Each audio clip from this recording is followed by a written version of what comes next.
a husband has to have a wife. A father should be there for a child. A man is nothing without a family. Peace and love should be further than what the eye can see. I can see, you can see, we all can see that we should be in unity.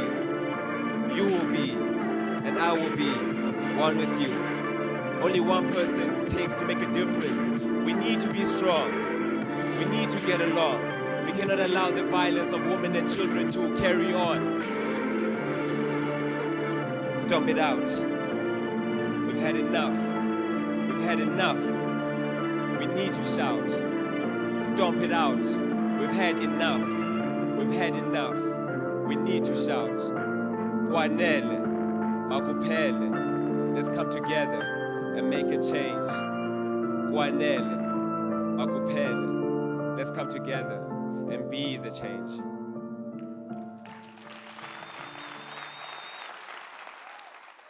Being here, you have shown an interest and willingness to contribute to the change and be part of that change against rape and gender-based violence.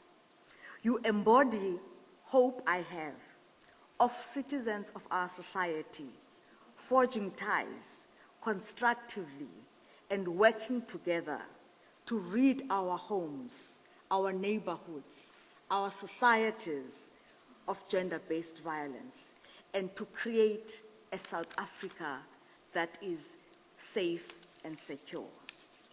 Where the gender-based violence stems from exactly is the patriarchal society in which we currently exist, and it's been accentuated by the fact that there hasn't been a conscientizing effort,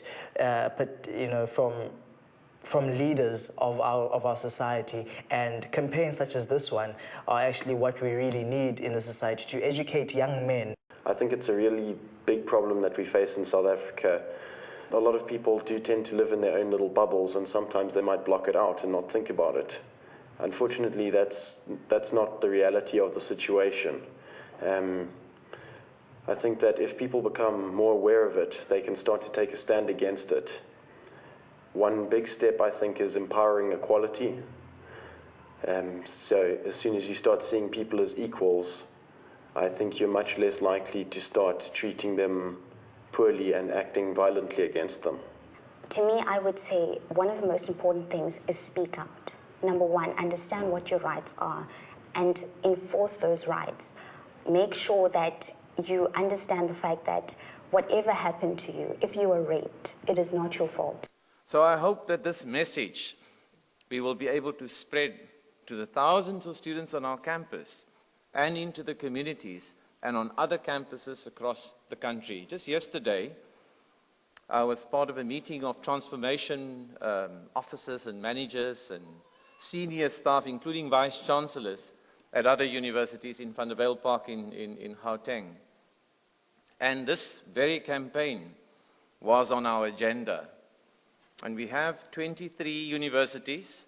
All of us are going to club together to provide platforms on all our campuses across the length and the breadth of the country to promote this campaign. So we are committed towards making sure that enough is going to be enough and that we turn the tide around on this important issue. I think the message that the youth needs to hear is the fact that you need not incite violence in order for you to feel masculine. You need not to abuse another woman or another human being, in fact, in order for you to feel like you are worthy. I think where I would start with young people is to actually conscientize them that social justice is indivisible. Along gender lines and along racial lines even, and along cultural lines. It's indivisible. I mean, everyone wants to be treated fairly, justly, and you have to meet the world with those norms in your head, and then you are actually able then to meet everyone at the threshold of their understanding of justice, and then you can treat them justly and fairly. Yet of all the ideals that we struggled for so long, and that are written so beautifully and elegantly in our Constitution, that is being threatened by not some other person, us. Us, you and I, are responsible for this. And we must change this. These are not monsters that come from the mountains. They are members of family, brothers, uncles, grandfathers even as well, and young people. They're not monsters from outside or aliens from space. They are next of kin. And therefore, we must take responsibility for that. We must take a mirror and we must look at ourselves. If you have a relationship that is based on the violation of your partner, or you abuse your child, today you have to draw the line. You have to find a different way of relating to him or her.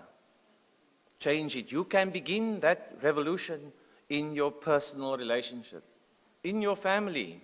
If you know of a sibling, a brother or sister or a child being abused, raise your hand, even against the ones that you love, because it cannot be in the name of love that they commit such atrocities and abuse.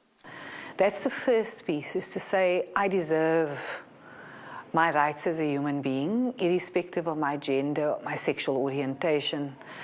And that's the first thing, because it begins with the self. I think saying no is the first thing I would encourage people to do as an educator. To recognize the sanctity of life, respect human life.